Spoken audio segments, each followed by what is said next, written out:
If you live by or near the 40 degrees north latitude, don't look up into the sky at night. At exactly 9:47 p.m., on the northeast quadrant of an endless diamond field across the black wild yonder, you'll be able to gaze upon a star that doesn't belong there. After my usual double and triple checking, I concluded that this cosmic anomaly should be nothing more than a slate of vacuum, and yet there it was. It defied any logic with its eerie glow, only to implode 13 seconds later, leaving behind no trail to follow, and a perplexed astronomer scratching his head.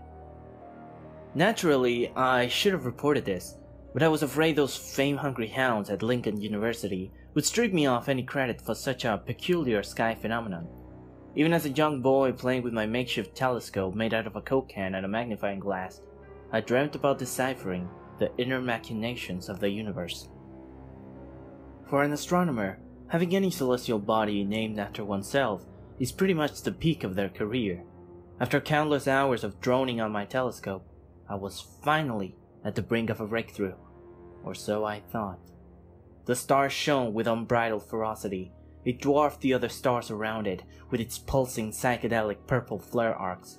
Suddenly, a sable mass bursted out of its core, snuffing it into zilch instantly.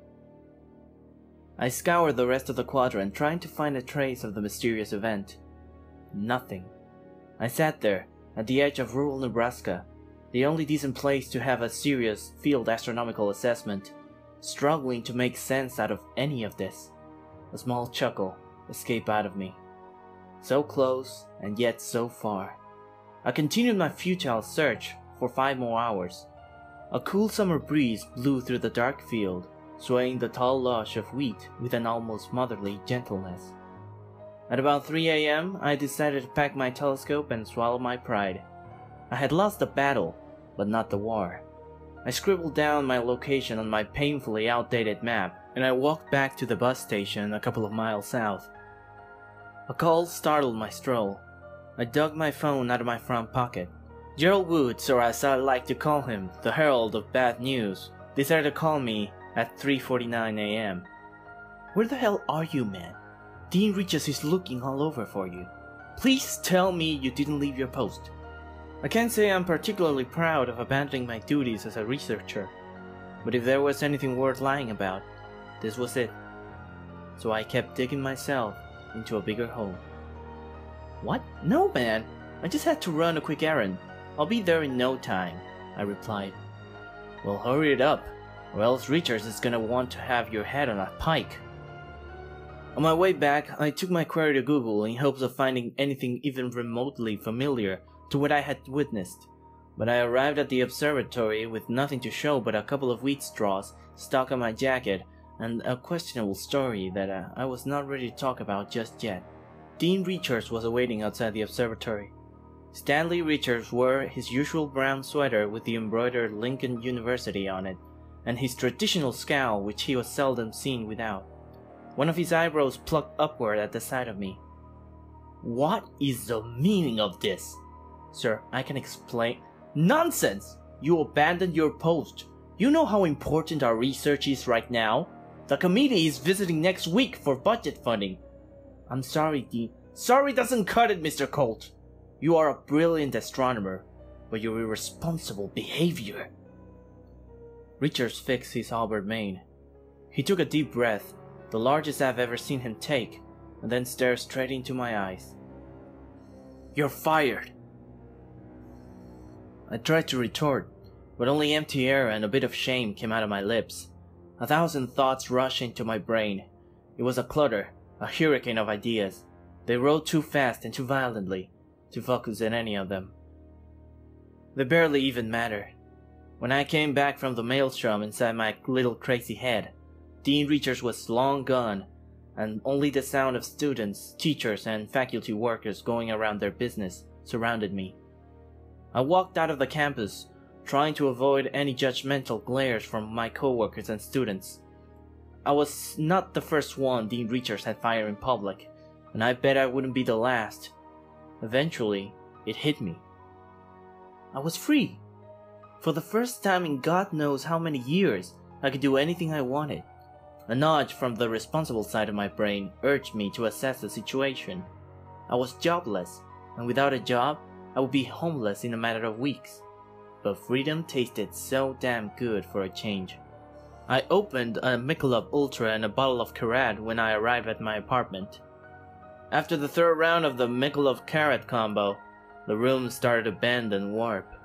I must have fallen asleep shortly after. A blast of wails suddenly ambushed my ears. Instead of my crummy two-bedroom apartment, I lay upon a field of grey sand and a starless obsidian sky.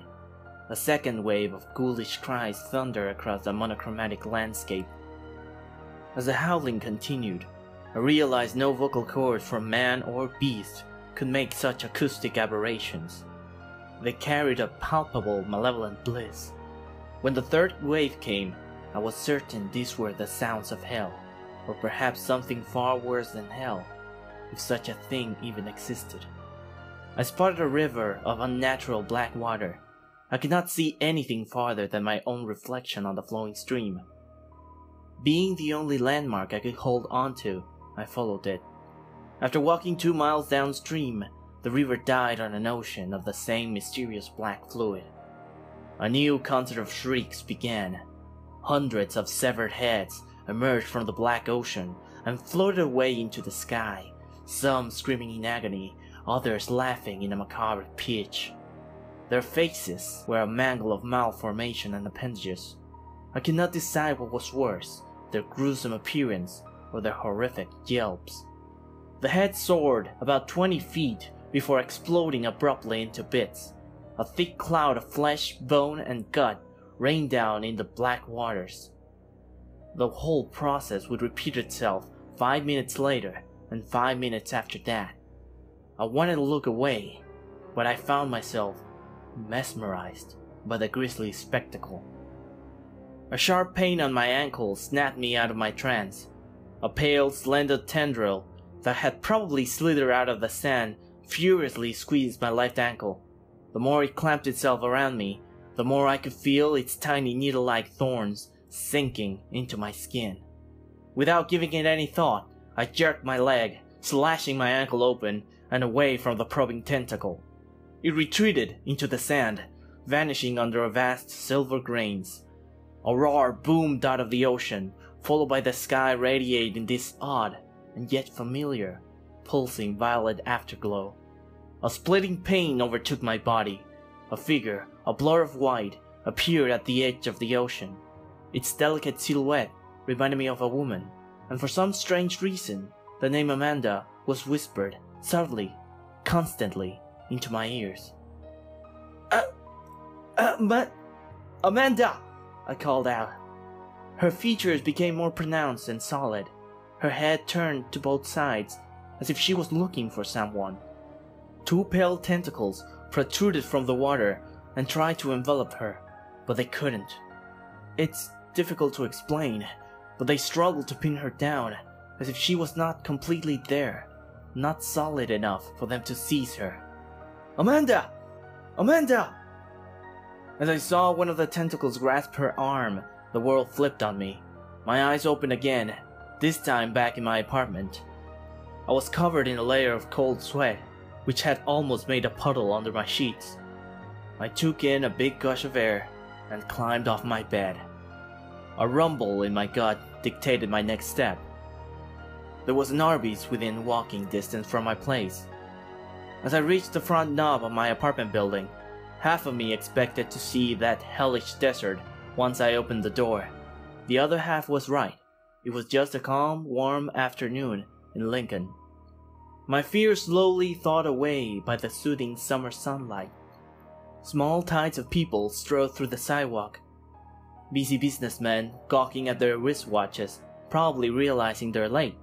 An old woman along with her French mini toy poodle. Today was probably one of the best days to take her pet out on a walk. A mother with a small boy coughing, probably with a cold or a flu. And that would have been fine if the boy didn't have one of the malformed heads of my dream melded on his neck. I froze, unable to cope with the keen, fiendish barnacle. I blinked and blinked and blinked once more, wishing that my nightmare would end. The mother caressed the boy's chin, unaware of the now cackling parasite lodged in her son. I wish I didn't have a chance to get closer to it. A series of translucent tubes connected the boy and the revolting appendage. The creature exchanged fluids with him through some of them, while the rest of its transparent veins only ejected some sort of murky phlegm or ooze. It giggled. After hearing their screams of agony in my dreams, I thought no sound on this earth would make me shiver again. Yet this grating, haunting giggle, not made for our ears, made my stomach churn and numbed the back of my neck. "Excuse me, ma'am, ma'am," I said. "Huh?" she responded, dumbfounded by my sudden approach. "I hate to be one of those guys, but what's that on your son's neck?" "The doctor says he has a rash. I think he has measles. There's been an outbreak in Omaha." "No, I mean, what is that thing on his neck?" I took my phone and took a picture. "Look!" I cried out, but the creature would not appear in it. The boy then squirmed and dug his face into one of her mother's thighs. It might have been my imagination, but I think he could see it too, or at the very least feel that something was wrong. His mother, however, could not. "Sir, please leave us alone. Good day." Their pace became an agitated waltz, and with a final glare by her mother, they turned the corner at the end of the sidewalk, disappearing into the crowd. Was I going insane? Never in my life I had experienced such an episode of hallucinations. I ignored my rumbling belly and decided to head to Bryan West Medical Plaza. Something had to be wrong with me. I saw more of them, attached to small children and the elderly, all cackling to the same sickening tune. No one minded them at all, as if they didn't even exist. I barged into the ER. A woman, maybe in her 40s, with streaks of white running down her brown hair, stood behind a desk of piled up medical files. "Help! I think I'm seeing things that aren't there," I said. "Calm down, sir. I'm going to need you to fill out this form, okay? What is your emergency?" "I keep seeing these things. I had a dream A barrage of cackles behind stopped me. I looked back at the line of beds in the ER. They were filled with children, most of them panting, while others drooled out of their mouths. They scratched wildly at their bodies, almost ripping their skins off. Then one of the kids started convulsing. A burst of beeps and alarms boomed out of the vital sign monitors connected to him. The lady at the desk grabbed the phone, and after dialing a series of digits, had control of the hospital speakers. "Code Blue, ER, Code Blue." A team of paramedics rushed to the boy. None of them could see the bulging head, now the size of a watermelon, pulsing and quivering. Its chuckle became a roar of laughter. With one final it exploded. The paramedics connected the boy to the defibrillator. After a stern indication by their lead paramedic, they all stepped away from the boy's body. A piercing crescendo came out of the machine, followed by a dry buzz, similar to the kind of sound an electrical appliance makes when it shorts out its fuse. The boy's body contorted for 2 seconds before falling back on his bed. After the first shock, one of them performed CPR, while the others frantically injected substance after substance into the boy's arm. They all stepped back once more and shocked him one final time. Time of death, 6:43 p.m., July 8, 2017. The leader said. They looked at each other with silent disappointment. I wish I could have consoled them. I wish I could have told them that the boy couldn't be saved by them. Heck, I don't know if he could have been saved by anyone. I don't understand what sort of creatures they are, or where they come from. All I can tell you is that they seem to live to cause immeasurable amounts of affliction on their host, only to go out with them as a morbid firework, celebrating with a feral, unnatural roar that their horrid mission was fulfilled. I've counted 36 of them in the hospital alone. I don't know how many of them are out there. I doubt this is happening only in Omaha and Lincoln. I've been fighting the urge to sleep for the past couple of nights, but when my body finally shuts down due to exhaustion, I go back to that hellhole. The ocean, the heads, and the ghastly operation continues.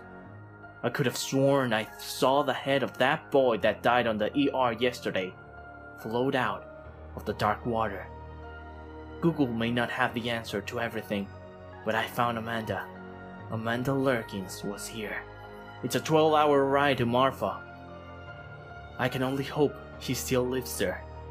Amanda, if you see this, whatever you do, don't fall asleep.